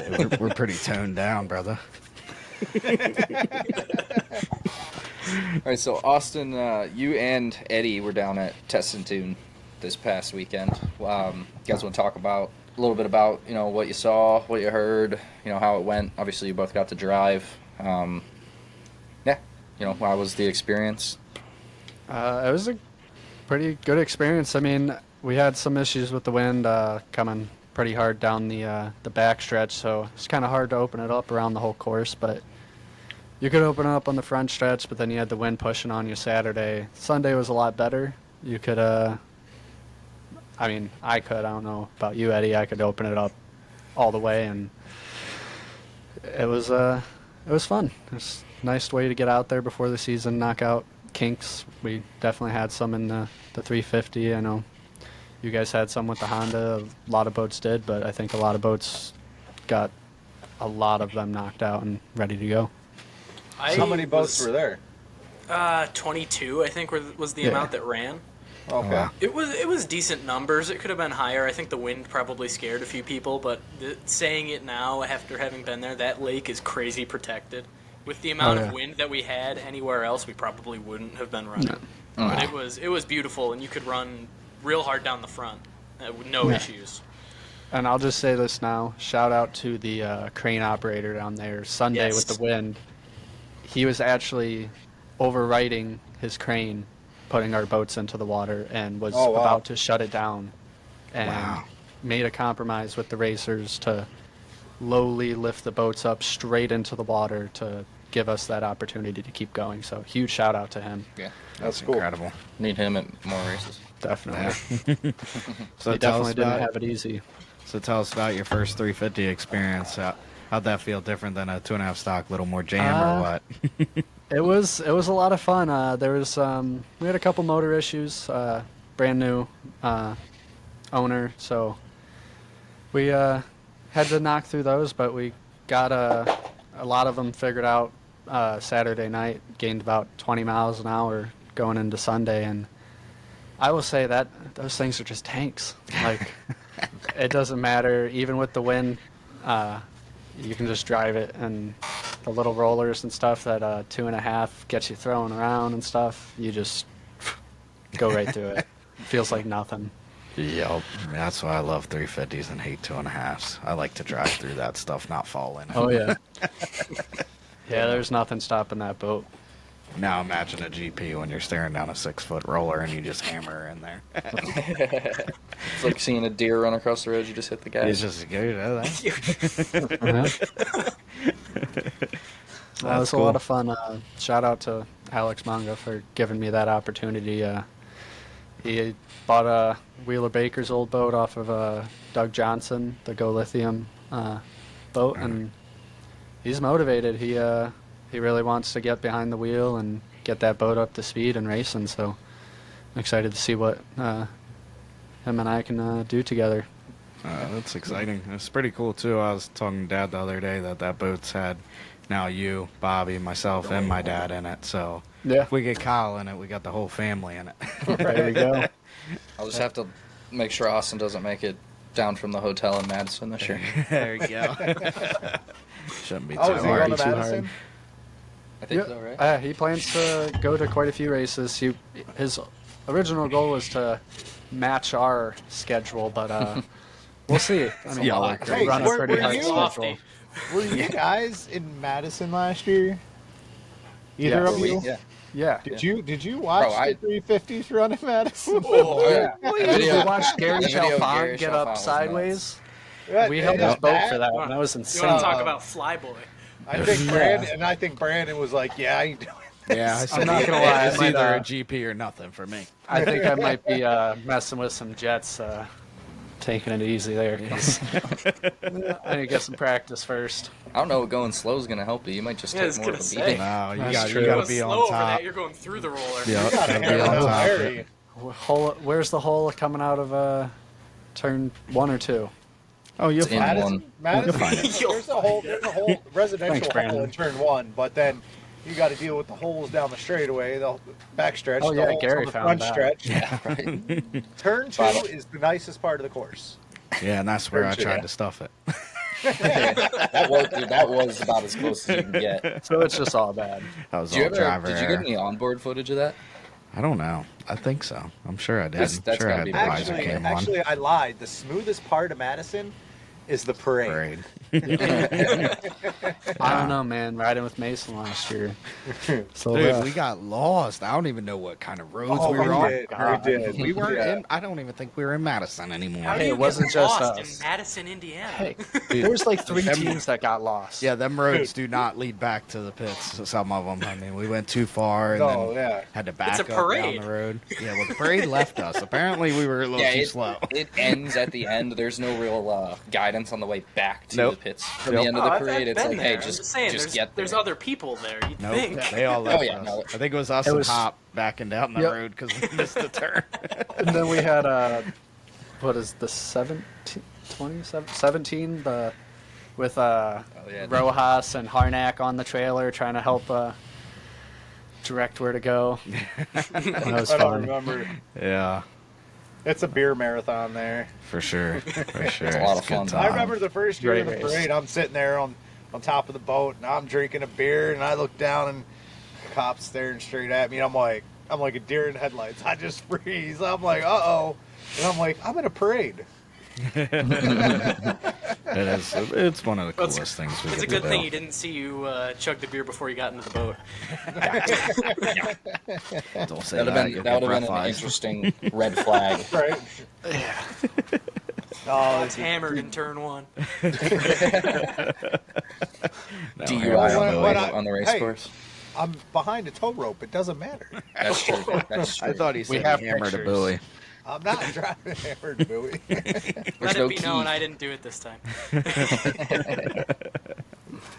Madison's another one of those events, though. It's one of those boat racing towns that you can Oh, yeah. you can see the whole town gets behind it. That Valleyfield's one of them. You know, Cambridge at times has been like one of those as well, where a lot there's last year that was probably the most people I've seen come show up to the race, like the actual races in a while, probably since the Triple Crown, if I had to guess. Yeah. And I'm so pumped it's for Madison. Madison's a cool place to go race. oh, yeah. A lot of history behind it, tons of history behind it, and the parade's awesome. Then you're in the pits and you turn around and look up and you have all those fans standing up there looking down at you. And then you go to walk through the crowd and you just it's a cool atmosphere. It's really is. definitely a good one to go to. Still trying to figure out how they're going to fit these 14, 15 Grand Prix in the pit area, but I have no clue. Hopefully they use some advice. I told Kyle, I said, man, you got to take a little video with a drone and use HRL's thing and start putting them out like Jenga blocks. That's the only way you're going. They're going to have to keep these unlimiteds up on the top and then just tow them down on the crane so we can have our space. I mean, at least intermingle with them this year. Maybe they'll let us do that. But it's definitely going to be a good event. Yeah, we got, we got 2 weeks till race season? Probably just under now. Edgewood's in a little over a week and a half. Cambridge following weekend. I was surprised most of the off season. Like, I was excited, but I was like almost surprised that I wasn't more excited. But getting to watch these guys test this weekend and then watching the EC Griffith Cup over in Australia, like it's going to be a long 2 weeks. It really is. Speak for yourself. It's going to be a short 2 weeks for me. Yeah. Well, it's assembly work we got going on. Yeah. But no, it's definitely exciting. I'm itching to get them out there, and we'll take the Grand Prix testing at Edgewood, try to give some noise for the fans there. And I think there's a decent amount of 350s coming. I don't know. It's been kind of quiet. It's hard to tell who's coming, who's not. I know Timmy was telling Jimmy Stewart that, hey, it doesn't look like you're going to have numbers, but I don't know. It's first race of the year. Again, another good place for a test session. I think you're going to see more show up than are telling you at this point. Mm-hmm. Yeah. Everyone gets to the last minute and they just want to go race. I'm still waiting to see Joe Less's rocket that is going to hit the water this year. Oh, It's in the shop. It's in the shop. Is it painted? There's paint on it. I got an updated picture, but I'm not allowed to show. No, okay. Yeah. No, assembly's going on. You know Nebelecki will have that thing done in about 3 days, but it's a race. There's a lot to be done yet. Yeah. Sure. And you want to do it right. Exactly. Is that are they planning on running the full HRL 350 schedule with that thing? That's the plan, as far as I know. Nice. That's we're gonna have 4 boats at every race this year, and that is going to be Good luck. interesting. Wow. Yeah. So if anyone has any friends that can stand on a dock, then we might need them. Talk about that a little bit. You know, being on a team, you get, like you said, you got 4 boats. It's kind of a, we joked with the Stewarts, but it's kind of like the Brody Kanfoush Navy over there right now. Boy, we when we joined the team, there was 2 of us. And that was fine. We had enough people to handle that for the most part, and then add another 2.5 to the mix for last year, and that started to get a little tight. And we got a taste of having 4 boats when Joey ran the 600 in Tonawanda, and doing that for a full season is going to be very interesting. But we gotta do what the team owner wants, and he loves boat racing so much you wouldn't believe. So we're out. Going to represent him in GP50 as good as we can. That's awesome. Nice, yeah. I always very love excited talking to next Don. year. Talking to Don about boat racing, it's just the amount of history he has in it, and always seeing him go down there and take videos of his boats. And that's a guy's brain that never shuts off. It's always thinking boat racing. It doesn't. That is the earliest memories I have of Don, is seeing him stand on the shoreline with his camera on a tripod. With his tripod, yeah. Yep. That's Probably Don. still using the same camera. No, he upgraded. He has smartphones now. Oh, nice. Nice. A little easier. I've seen some of Don's early creations of boats, and that guy has. He wasn't afraid of trying anything. I mean, he would. Oh, definitely not. Thought it was going to be good. He would cut a boat up and try it, and it's pretty cool to see some of his creations. Next time you see Nebelecki, ask him how many times he cut up the H500 the first year it was out. Yeah, it was different every time it came out. Changing sponsons, changing brakes, changing everything. I remember one time in Cambridge, I think I was driving Donnie Thompson's fat boat, and it was Joe Less on my inside, and it was Joe Less or Brody. I want to say it was Joe Less, and he lost his lane going into the corner, right?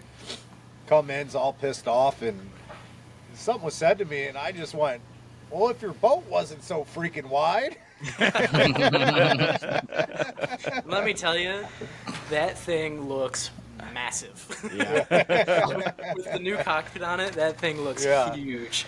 Wow. I mean, back in the day, you have to think that was way wider than anything out there. No, for sure. I mean, Yeah, you go was- watch old like Hydroplane Quebec videos from the early 2000s, and you'll be seeing, there'll be an old wood boat out there that was built in the 80s, and then That's smaller than 2.5. one of the senseless boats is twice as wide. Yep. Yeah, yes. Yeah, it's I'm kind definitely of seeing that in the 2.5 a little bit. You saw, I don't know if you guys saw that picture, the picture of Racine's boat next to Grant Liddycoat's boat. Yeah. It was like yeah. the drone shot, and it literally looked like a 350 next to a 2.5. It's Oh, wild. really? If only there wasn't box rolls, we just keep on going bigger. Yeah. I don't even want to know what boats would look like right now without Oh, a box man. roll. I thought Grant's boat was on the box rule. Yeah, No. it's a new. No? No? Tunnel's a little narrower, I think. Oh, okay. I know. Whatever Sponsons are whatever huge, the though. I can't even remember what tunnel is we ordered from Burt, but I was like, I wanted something to like just a solid number, and he's like, well, it's got to be like say 57.5. I'm like, you just make it 58, man. Ain't nobody gonna count you for a half inch. Like you're making more work for yourself. Oh, Well, now that's that I great. know that, next time you guys win. Yeah, just Protest. measure it up. It's crazy. We built pretty much the same style trailer as the old boat that we had last year, and we built that trailer years and years ago. And like just to see how much the left sponson overhangs the trailer now, where it was kind of like you could almost step on the trailer and up on the boat before. It's like, holy crap, this thing's big. My welds are getting a test, I guess. Yeah, we already Yeah, had to no- modify the trailer because it hit the fender when we tilted it down when we first put the boat on it. It's like, oh man, it's always something, man. I'll tell you what. I mean, if you think about it, putting something like that together, the chances of getting that all right from the start, measurement-wise, is that would be pretty darn impressive. Yeah, there's so much different. Obviously, we built a bunch of them for the older style Hendersons, but haven't built one for this, and there's just so much difference. I mean, the sponsons are a lot wider, your air traps are wider. It's a lot of different things going on. So tilts have to be different on trailers and such. Yeah. So. Hopefully Austin's welds hold up on the way down to Edgewood. Hey, it won't matter though, because Mom's bunks are gonna support. Oh, they are the most perfect bunks. You should see them hold up to the weather. Yeah, you got to see it, Eddie. They're beautiful. She'll be taking a nap on them this year, I guarantee it. She's gonna sign them. Oh yeah, she should. All right, next up we're gonna do another question to let all the hosts go around and answer. Question this week is, who's your racing hero? Obviously, you can keep it to boat racing if you want. If you want to go outside of boat racing, it's your call. But I guess since you're the guest today, Eddie, we'll start with you. All right. So, racing hero. That's tough. I think for a lot of people, it's such a okay. All right. Bobby. It's such a generational sport. So like I think everyone's first hero, if you're not a first generation racer, is probably going to be your family that was in. So like I'd say my dad was my first racing hero. I think my dad was Bobby's first racing hero too, actually. After that, I mean, it just depends on what you're looking for. I was always a huge fan. I'm gonna make a lot of people feel old. I was a huge Jimmy Shane fan when I was much younger, and then he went up to the Unlimiteds, and then that's around the time that Andrew showed up driving those 2.5 mods. So I was a big fan of his. And then in terms of Unlimiteds, driving side, I don't know that I've seen anyone do things with a boat that Dave Villwalk has done. Yeah. But in terms of just like, personal relations, like PR, Steve David is just the coolest dude. For sure. Yeah. It was fun watching him and Dave Villwalk go back and forth for, I don't know. Probably I'd like love to hear the 7, radio 8 sound years. bites when those guys were racing each Oh, other. yeah. They should have just hooked them up to each other. No radios. You guys get to talk back and forth. That'd be cool if they added, like, you guys, I don't know if you guys play Call of Duty, but like Prox Chat, where if you get close enough to another boat, you can start talking to them. Yeah, me and That would Bobby be did fun. that once. We were on the Yep. same radios. And we had the double Dutch rudder going on. That just sounds like a bunch of trouble. Yeah. Yeah, I We, can't we imagine went out. that. We went out in Ken Island, and I think it was 2.5, and the the judges' stand was on a houseboat up against the course, and we're talking. We're like, buzz the tower. So we got in line. And we buzzed the tower. I'm pretty sure Steve Barrett was like, you fucking guys got us wet. Yep. Exactly. I think Kim Liddyco thought it was funny, but I don't think Steve Barrett liked it. No, he didn't. I think we were about to get red cards if we came any closer, because we hit the buoy, and the buoy was only like 2 feet off of that boat. Oh my god. Oh, jeez. Exactly like I said, sounds like trouble. If you ever have a chance to be on a radio with some other guy out there on the water, which I know it's against the rules, but the rules are meant to be bent, so do it, because it's awesome. A lot of fun. We bend them, we don't break them. Yeah, you don't break them. What about you, Bob? Who's your racing hero? Well, it's got to be my uncle, George Kennedy Jr., man. Looked up to him my whole life. Learned a lot from him. I even got to race against him a couple times. Probably the only time I ever hit someone and was scared. We ran into each other fighting for lanes, and I put a hole in my boat, and I didn't put a hole in his. I was afraid to come in the pits. I literally was afraid to come back to shore. Let's say you either got to not come back, or you got to just skip the race and come back right away. Yeah, I mean, it was in Waterford, and I didn't even want to come back. Literally, I was putting back to the pits. I'm like, I don't. And then You're on that cool down. You're like, this is the end of my racing career. That's it. It's been a great ride. Yeah. Because I'm like, and I come back in slow, and I look over, and he's laughing. I'm like, oh my god. I was like, Sounds like it went a lot different than when you two hit each other. I remember that in Cambridge. Yeah, that was a family war for a while. Yeah, that was an interesting weekend. I was just sitting there like, what do I do? Yeah. Actually, the first person I ever ran into in 2.5 was Dan Kanfoush. Full circle. I think I remember one time Explains a lot. I think it was a Valleyfield, and he came up and handed a piece of my boat back to me. It was stuck in his boat. That's awesome. But yeah, I remember one season me and Dan were running very hard against each other the whole season, and Dan, that dude's a perfectionist, because he'd show up and his boat would be all painted. You look at my boat, and I got primer spots down the whole side. Well, he's a perfectionist. Like, we'll go out, and it's like everything has to be perfect. You got to wipe the boat down, everything like that. But when it's time to leave and he wants to not be there anymore, it's, I'm going to throw all of the tools back in the toolbox. You can fix it when we get home. I got Hey, it will be perfect the next time he needs it. Well, it will, but we also lose things. They roll under the trailer as he's peeling off. Oh, We've been slowly finding. And we lost I'm losing it. It wasn't a ratchet, but it was a. No, it was a socket. We lost the prop socket when we were changing props in the water. Oh no, that's a big one. I think we've all done that. And then you can't find one for a while to tighten your prop up. Yep. You know, Eddie, go to a boat store, right? They sell prop wrenches that float. Do they? Yes. They do. I have one upstairs. It's not ratcheting, but it's made out of plastic and it floats, and you sit there and you just turn it, and they're awesome. And it doesn't corrode or rust or anything. Yeah. It's Aunt pretty Patty nice. went to buy one last year, and she's like, I got this in the Amazon cart. And Uncle Dave goes, you mean like this one here? That's in there, Mom. And we still have two, We gotta have two, Yeah. just in case. Yep. just in case. All right, who's next? Brandon, you want to go? Well, Bob kind of took it, obviously, Dad, but there's been a lot of influential people I said about it on when Bobby King was on. I looked up to Jimmy a lot growing up, what he did with the Pleasure Seeker Grand Prix.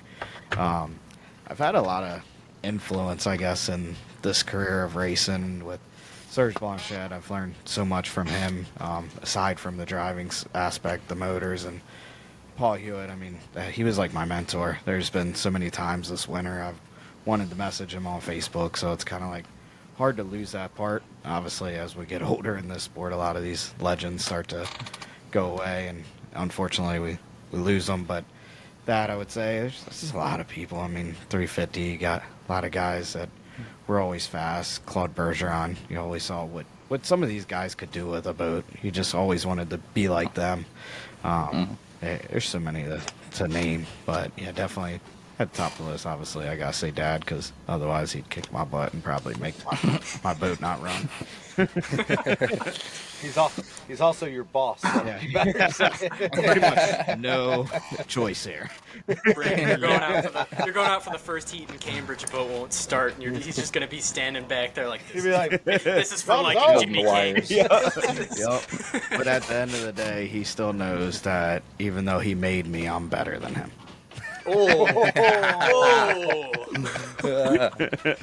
So it sounds like that test session you were talking about happened. It's going to be a little time trials.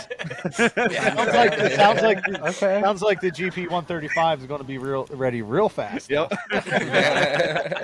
Just found a driver. What about you, Us? You know, I gotta say I have two. My mom. I just remember growing up, going out Delaware to Aunt Sandy and Uncle G's house and seeing the picture of Mom in the skiff up sideways when they submarined it, and something about being able to show that picture off to people and being like, that was my mom. It's a pretty cool feeling, and a lot of people like to hear that it's a generational thing in our family, and they're like, oh, so your dad raced? I'm like, no, my mom. And they're like, oh, so she actually is crazy. I was like, yes. Have you ever They know. yeah, you wonder where it comes from. She was crazy then driving the boats, and now she's crazy watching us drive the boats. So No, you drive her crazy. She's not crazy. You drive her crazy. Yeah, I think that 350 heat in Madison when Austin goes out, we might have to find a way to distract her. Yeah. I will say, She's already been in an ambulance there, so she'll be in it again. Right.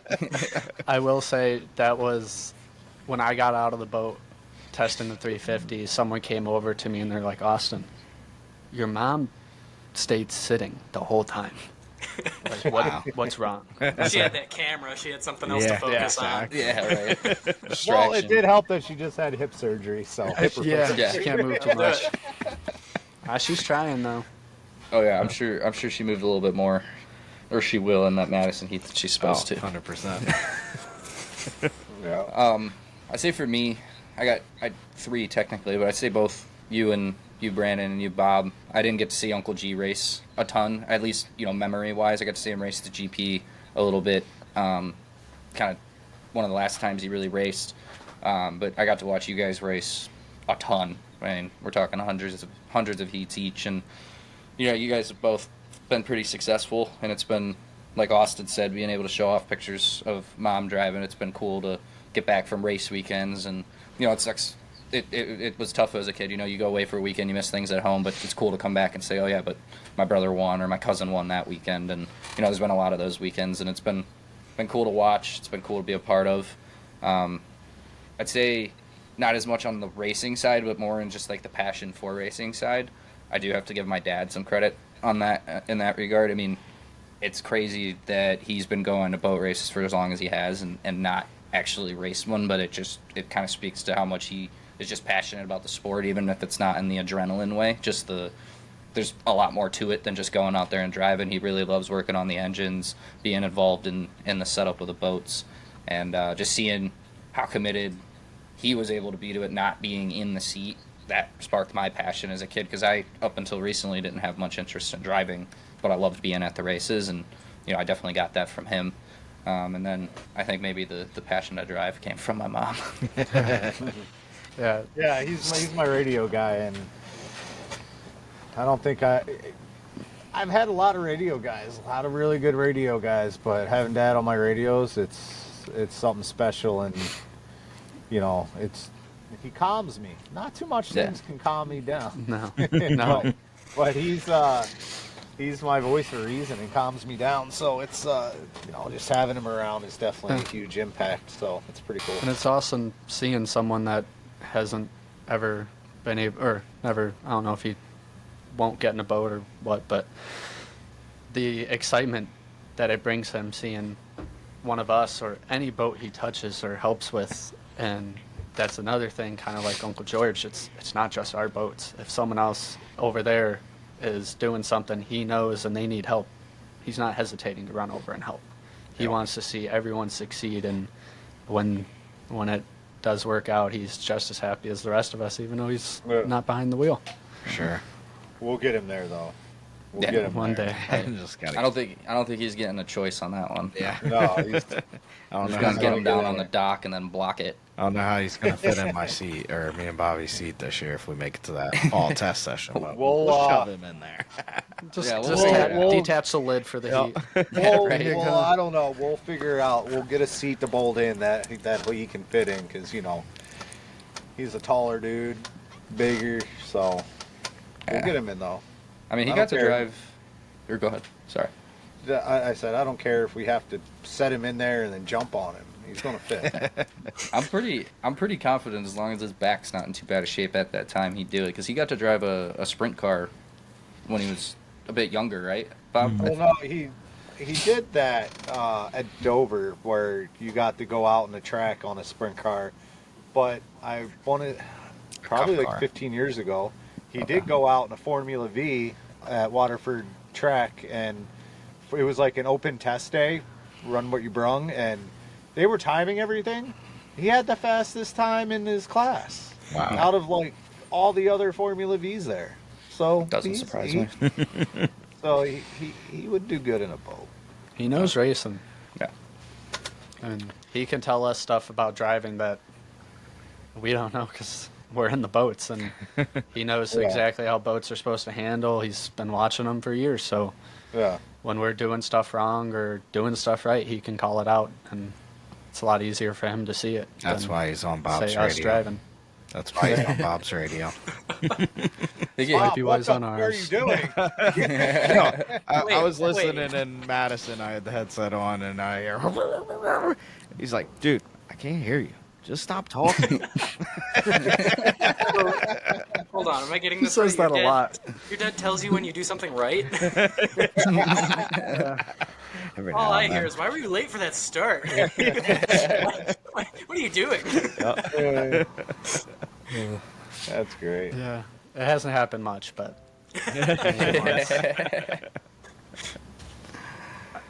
I would have loved to hear. I don't think he was on the radios. It would have been funny to hear if his what he said on the radios when Bob stuffed the bird in Brockville. Oh yeah.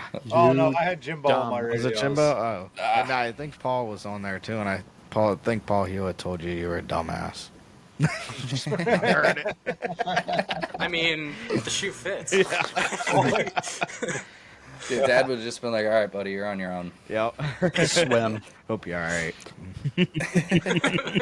You know, I actually can't think of the one time I think he did say a good thing about me when I was driving was when we tried the rudder down in Lakeland, and after a crab walking about 5 times, I brought it back into the pits. He's like, that might have been a smart decision. Yeah. I use it every so often. Every now and then. Right.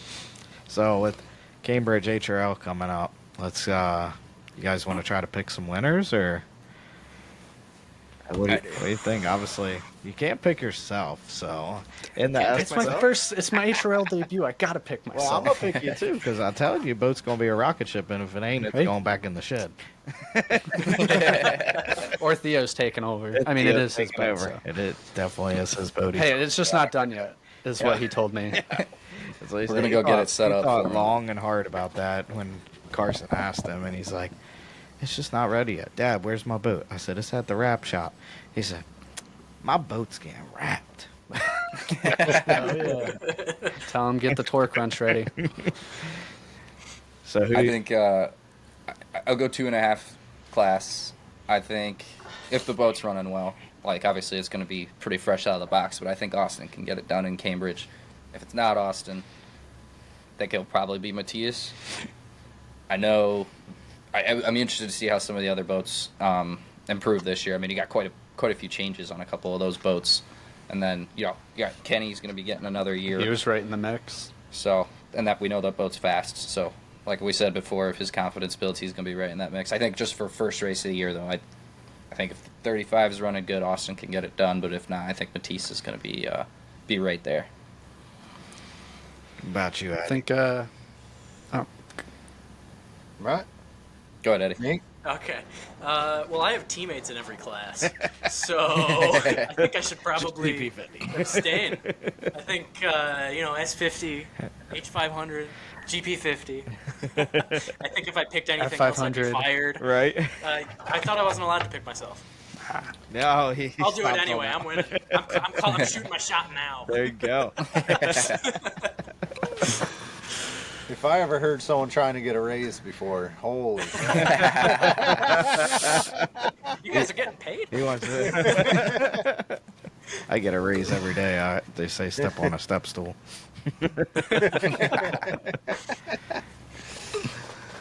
What about All right, you guys? so Got let me see. any predictions? Go ahead, Bob. I'm not trying to, pick my brothers, but there's a reason why we build a new boat, and we didn't build it to lose. So, picking the 35, the F class, picking a Honda. Oh, Picking a Honda. Let's kick these dinosaurs to the curb. These modified dinosaurs, because they're all highly modified.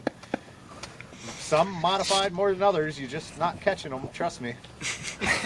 And then H350. Man, it's going to be such a hard class to pick because you got Bobby King stepping in there. You got all the Hendersons, cadets. You got the Dog Nasty. What's it called? Dog Nasty. Dog Nasty. That's a beautiful boat, man. I love that boat. That is. Paint job is. Yeah. You got so many boats in there. You got Michael Tremblay. I don't work for any of the Lesses or whatever, but I'm going to go out and limb. I'm picking Joe Less. There you go. All right. I'm going to pick Out a of the dark box. horse. your check is Out of the in box. No, I mean, if you would have seen the way he was running when he came out a couple years ago, and then I think a boat turned in front of him when he was getting lapped. Yeah. Oh, But he was Tom on Hardy. fire. yeah. He was on fire. He won every heat. I mean, That's the older boat too. Yeah, that boat's fast, just as fast. Come on, Joe. Put a boat engine in that, and I'll drive that one, and you drive the new one. So, How about you, no, Brandon? Yeah, so, wait, I didn't pick GP yet. I didn't pick GP. I want to pick P9. Brandon. I'll pick Brandon. It's gonna he's gonna redeem himself from the final last year, and he's gonna come out and win it. There you go. Looks like we all got high hopes here. We better be on our game when we come out. Obviously, If you're not showing up to Cambridge with thinking you can win, why are you even there? exactly. Yeah. See? You know, See? yeah, it's hard It's as hosts racing. that are drivers to pick winners Yeah. when you're in the You Yeah. class. can't lower your expectations This is until what something happens goes wrong. Right. when you have drivers host Right. a Yeah. podcast. We'll stop doing this and we'll just do guest picks. We'll get one person to do their picks. And it's a fan or something, Yeah. not even a racer. So yeah, obviously the S class. If the sponson stays on, I'm sure. Gonna hope you guys can pull one out. The spots it stays I'm on. hoping so too. I would like the sponsor to stay on. I hope so. I think that Spar got it, but Hey, we'll hope the you sponsor have and the not belts hold. raced unless you lost the sponsor. Right. And it does not feel good. F2500 is going to be tight this year. There's a lot of competition in that class. I can't even name all the drivers because there's so many fast ones. Obviously, Alan John's got a lock. I mean, it's kind of like the Steeler mentality. When you come out winning and you're that competitive every weekend, you're almost there to win. It can't be beaten, but I think you're going to see them get beaten this year. I just don't know if it's at the first event. There's too many growing pains for some of these teams. A lot of teams haven't been able to test, especially up those in the northern land. So I'd probably say them. 350. I don't know. There's a lot of good racing there in Cambridge last year. I think the H300 will be fast, 242. I think there's going to be a battle between them and probably Valhauer's boat with Tremblay. Pick those as my top 3. Grand Prix, obviously, myself. And if not, I would think the Luptons they're on it. They ended the season strong. They're, to me, the boats to beat this year. They got a lot of speed, and they're out for blood. And I know, like I said in the previous podcast, that Jack's been down there. I said goats, but he actually rides sheep, is what he told me, and chases them around. So he said he's fit, more fit than he's ever been. So we'll see about that. See if I can wear him out all again. be milked. Can you milk a Rides them, sheep? milk some, I'm and then not going counts down them that as he alley. falls asleep. He does get mad at me. He's like, I don't have sheep. I'm like, man, you have sheep. Stop lying. No, don't Photoshop look says the you have same. sheep. Sheep, goats. Not with that attitude, you don't. Hey, You don't isn't love that your like sheep no more? the difference between a sheep and a goat's like a German Shepherd or Golden Retriever. Yeah, pretty much. Like, One's got pretty fur. much the same. One's got fur. And I mean, one, when you go, bah, it faints. You know, I am brother? kind of disappointed. We have 3 people in here that have been involved with skiffs, and we forgot about the skiff class. We did. Oh, man. Oh, man. Well, So I do have breaking news this week. It's breaking news coming out tomorrow that Tom Packarduni will be back in the Jersey skiff class this year, so that's going to be an element of surprise. I know he's been working for a year or two trying to find more speed. He did not like being beat by Jimmy Stewart up there in Valleyfield and being outturned, so I think he's coming out for guns, but you never know. He's got to shake that rust off, and I'm going to go down there and talk to him, and we'll post an interview with Tom Packarduni and get his thoughts on the season.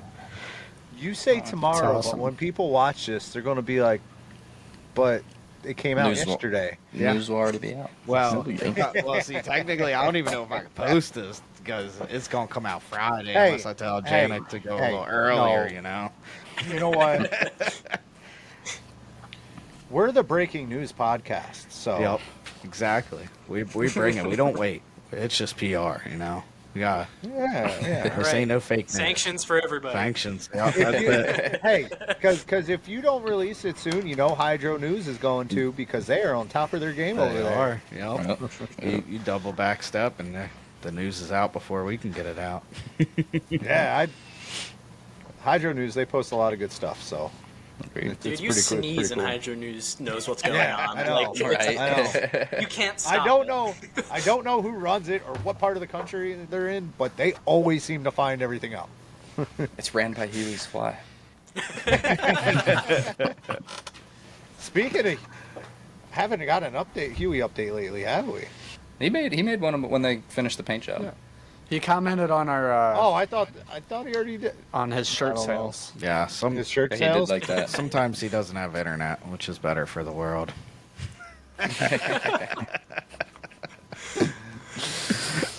A skiff, I said it when we were talking about not our picks, but our expectations a couple episodes ago. I don't know that it will happen week 1, race 1, whatever you want to call it, but I'm pulling for him. I want to see Louis go out there and make a statement early. Yeah, that'd be cool. I think. They It's got time. sneaky fast at the end of the year. Yeah, they they did. did. I think the skiff class, especially just with how kind of erratic they ride, and I think if you go out and get ahead of Jimmy early, you're gonna force harder driving. That can lead to mistakes, or Jimmy just comes out and pushes harder than ever before and goes and wins. It could go either way, but I think you make a statement like that early, you're gonna up the ante a little bit, and it could make things really interesting.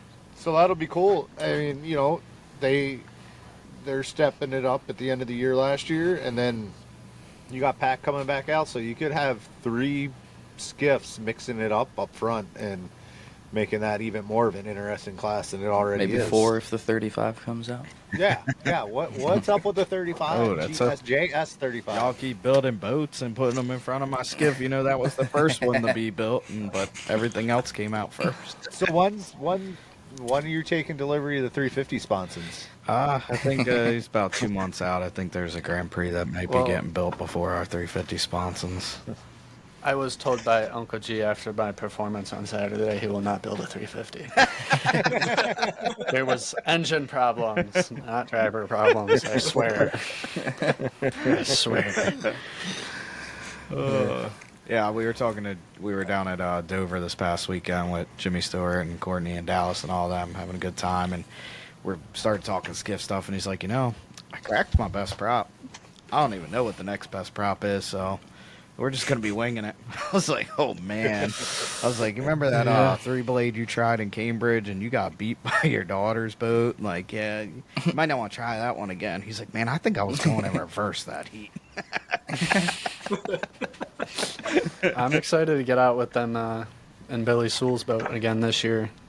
We had the engine go last year, so I think we're good for this year. And They coming to ready Edgewood? to chase down Jimmy again. Coming to Edgewood? Yeah, they should be. Cool. Yeah, they just got done testing. They actually cracked a prop too, unfortunately. But yeah, engine felt good. I know Tanner and George got their skiff up and running again too, so we'll should have both of those boats at Edgewood ready to try to hold off the Stewarts.